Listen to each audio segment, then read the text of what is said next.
नमस्कार, दीप्स किचन मराठीमध्ये मी दीपाली आपलं मनापासून स्वागत करते। चला तर मग आजच्या आपल्या रेसिपीला सुरुवात करूयात।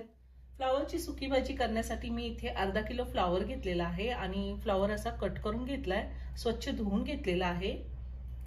एक मीडियम साईजचा टोमॅटो मी कट करून घेतलाय। 2 चमचे तुरीची डाळ मी पाण्यामध्ये अर्धा तास भिजत ठेवली होती। 4 ते 5 लसणाच्या पाकळ्या मी अशा बारीक चिरून घेतलेल्या आहेत। तुम्ही लसूण टेचून सुद्धा घेऊ शकता। अर्धा चमचा मोहरी, अर्धा चमचा जिरे, अर्धा चमचा हळद, 1 चमचा लाल तिखट, अर्धा चमचा गरम मसाला, अर्धा चमचा माझा घरगुती कांदा लसूण मसाला आहे। तिखटाचं प्रमाण तुम्ही तुमच्या आवडीनुसार कमी किंवा जास्त घेऊ शकता।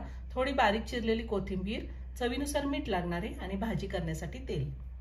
तुम्हाला जर तुरीची डाळ घालायची नसेल, नाही घातली तरीही चालेल। मी गॅसवर कढई ठेवली, त्यामध्ये 2 चमचे तेल घालते।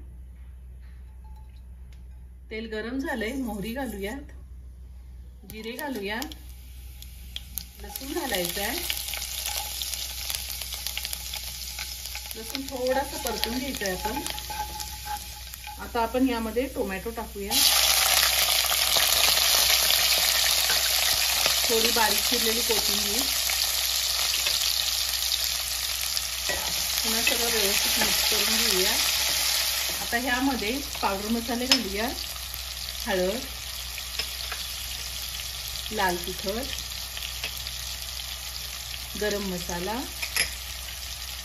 कांदा लसूण मसाला आणि हे सगळं व्यवस्थित मिक्स करून घेऊया। आणि आता ह्यामध्ये आपल्याला फ्लावर घालायचं आहे,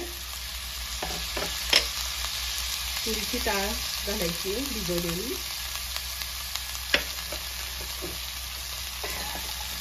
आणि पुन्हा सगळं व्यवस्थित मिक्स करून घ्यायचंय।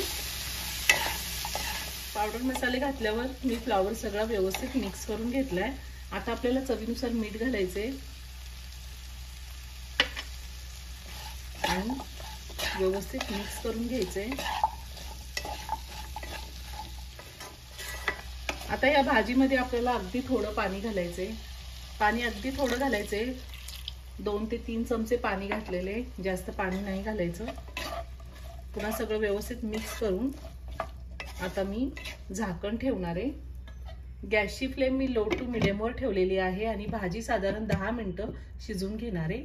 10 मिनिटं झालेली आहे, मी गॅस बंद करते।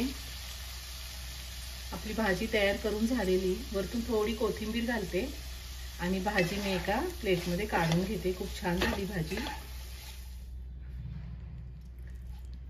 ही भाजी खूप झटपट होते, आपण सकाळी टिफिनसाठी सुद्धा करू शकतो। फ्लावरची सुकी भाजी तयार करून झालेली आहे, खूप छान झाली, तुम्ही नक्की करून पहा।